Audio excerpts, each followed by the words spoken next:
السلام عليكم. أسعد الله أوقاتكم. تحية طيبة لكل المشاهدين والمشاهدات.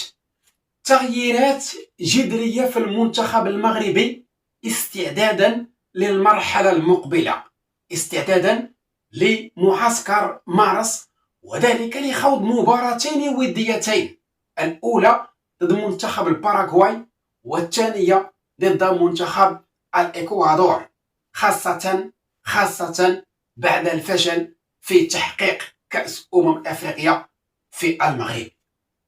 توصلنا اليوم بأخبار حصرية ورسمية تفيد على أن الجامعة قد توصلت إلى اتفاق نهائي يقضي بانتقال أو يقضي بتعيين سي محمد وهبي مساعد للمدرب وليد الركراكي بالنسبة للمرحلة المقبلة. وهذا خبر كنا كنتمناو شحال هادي تقولوا الجامعة، خاصة ملي الجامعة هذه شي يومين خرجت ودارت واحد البيان رسمي أو بلاغ رسمي تؤكد فيه وتنفي نفيا قاطعا استقالة وليد الركراكي. الحمد لله، هادشي كنا كنتمناو شحال هادي، كنا بغينا نعرفوا راسنا من رجلينا، وكنا كنتمناو من الجامعة تخرج وتوضح لنا هادشي. اليوم تأكدنا بالتفصيل وبالدليل حسب ما جاء في بيان الجامعة الملكية المغربية لكرة القدم على أن المدرب وليد الركراكي هو الذي سيقود المنتخب المغربي بالنسبة في المونديال، طبعا المونديال ديال 2026 اللي غادي يكون مناصفة مع كندا، الولايات المتحدة والمكسيك. ولكن لا بغينا نتعمقوا في هذا الخبر، خاصنا نتعرفوا على شنو هي التغييرات الجذريه في المنتخب بدءا من الطاقم الفني. كتعرفوا جيدا لانه سي وليد الركراكي كيساعدو كل من رشيد بن محمود وعبد العزيز بوحزمه. اليوم اخبار حصريه تفيد على انه هاد الاسمين رشيد بن محمود او عبد الله بوحزمه، فواحد منهم ما غاديش يبقى، اما واحد هو اللي غادي يغادر صفوف الطاقم التقني او الطاقم الفني ديال المنتخب. اذا وهبي كنعرفوه مزيان، وهبي توج مع المنتخب المغربي تحت 20 سنه مونديال الشيلي. صحيح حتى شي واحد ما كان كيظن على انه وهبي غادي يتوج بهذه البطوله، حتى شي واحد ما كان مقتنع بهذا المدرب. وتخيل معايا هذا المدرب عمره ما لعب الكره، فقط قرا على التدريب، والان هو من خيرة المدربين على المستوى الوطني. وبالتالي هذا عمل جيد دارته الجامعه بتعيين هذا المدرب الذي توج مع المنتخب المغربي تحت 20 سنه بمونديال الشيلي. اذا هنا ملي تنقولوا تغييرات جذريه في المنتخب، راه ماشي غير في الطاقم التقني او الطاقم الفني، بالعكس تغييرات جذريه حتى في اللاعبين. اليوم كنتوصلوا باخبار تفيد على انه السي محمد وهبي جايب معاه 5 ديال اللاعبين او 4 ديال اللاعبين اللي كانوا تالقوا في المونديال ديال الشيلي. وهنا وليد الركراكي غادي يفتح المجال لهاد الوليدات اللي تالقوا في المونديال ديال الشيلي.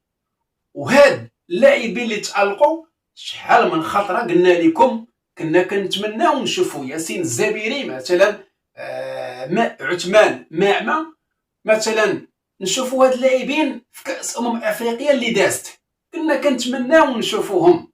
عكس وانه شي لاعبين ما كانوش يكونوا حاضرين نظرا للاصابه ديالهم على غرار سيش شنو استفدنا منه؟ إيغامان شنو استفدنا منه؟ اذا هاد اللاعبين كنت كنتمنى يكونوا في المنتخب في كاس افريقيا، ولكن ما كتعرفش. اليوم واجب وضروري ولزاما على المدرب وليد الركراكي انه يحيد العاطفه. اليوم لا مجال للعاطفه.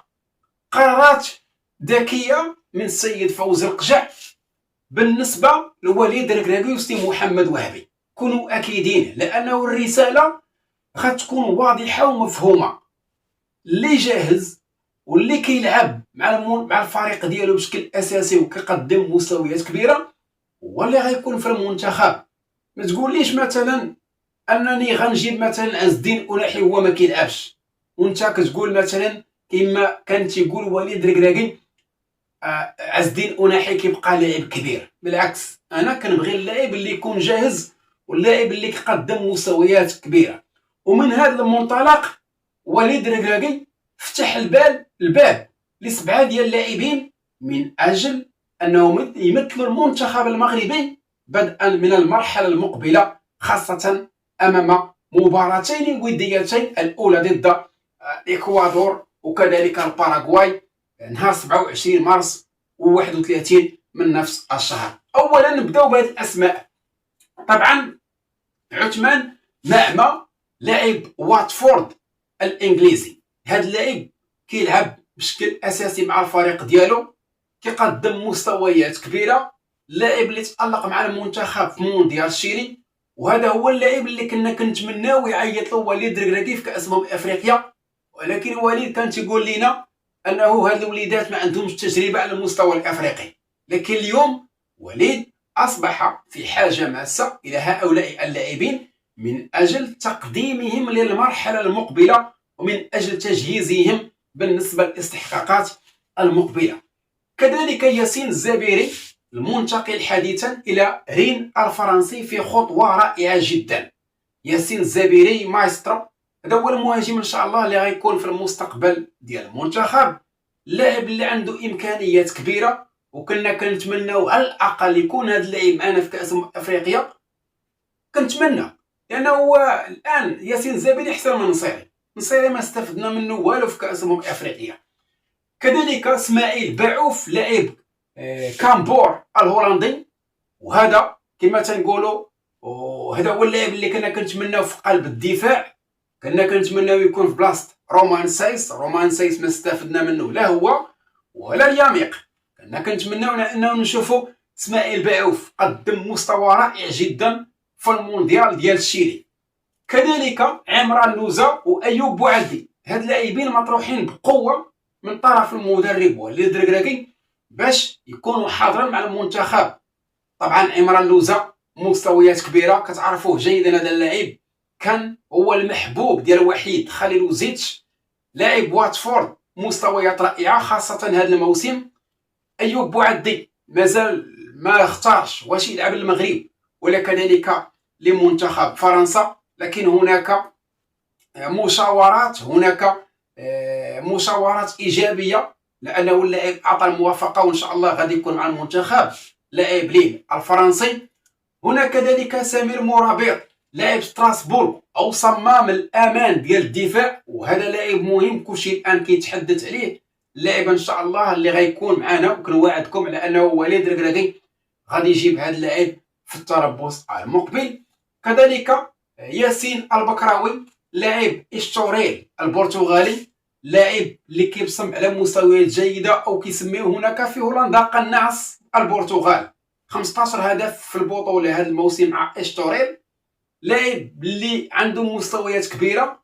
وكنتمنى اننا نشوفوا هاد اللاعبين السبعه مع المنتخب في استعدادا للمباراتين امام منتخب الباراغواي والاكوادور. فإلا بغينا نديروا واحد التحليل وانه شي لاعبين ما بقاش عندهم المكانه في المنتخب المغربي، شي لاعبين ما بقيناش كنتيقوا فيهم كما كنا كنتيقوا فيهم. انا كنتحدث هنا على ايغامان ما غيعطيش اضافه، كنتحدث على رومان سايس، جواد الياميق، كنتحدث كذلك على الشيبي، كنتحدث كذلك على سفيان رحيمي، كنتحدث كذلك على نصيري المنتقل حديثا الى الاتحاد. فبالتالي غتكون غربله كبرى في المنتخب، وهذه هي الفرصه باش نعطيو لهاد الوليدات اللي تألقوا في المونديال الشيلي انهم يحملوا المشعل بالنسبه للاستحقاقات المقبله بدءا من المونديال ديال 2026. اذا تجربه اللي فيها مثلا فيها سفيان امرابط، فيها نائل العناوي، فيها كذلك نايف اقرد، فيها كذلك دياز، فيها زلزولي، وغنجيبوا لاعبين اللي عندهم شباب، زبيري، معمى، باعوف. هاد اللاعبين كونوا اكدين ان شاء الله على انه المنتخب غادي يتحول ب90 درجه. وكنوعدكم على انه في المباريات القادمه لا ضد الباراغواي ولا ضد الاكوادور فغيبان لنا المنتخب كيفاش داير مع هاد اللاعبين اللي غيجيب وليد الركراعي. نتمنى على انه نحيدوا العاطفه. نتمنى من مدرب وليد الركراعي ينسى هذوك اللاعبين. فكنتمنى انه اللاعبين اللي ما قدموش اشياء كثيره في كاس افريقيا فصافي غير يضرب عليهم المدرب وليد الركراعي. فرصه الان لعند هاد الوليدات باش ان شاء الله يحمروا الوجه ويمشيو الى ابعد نقطه في المونديال ديال المونديال ديال 2026 على بعد 4 شهور. وغتنطلق غمار المنافسات هاد النسخه اللي غتكون لاول مره بمشاركه 48 منتخب. فالشكر موصول لكم، الشكر موصول لكل المشاهدين على الدعم المتواصل للقناه. غادي نتواصل معكم ان شاء الله في حلقه اخرى تخص كل ما يدور في الكواليس وكل ما يدور حول اخبار منتخباتنا الوطنيه.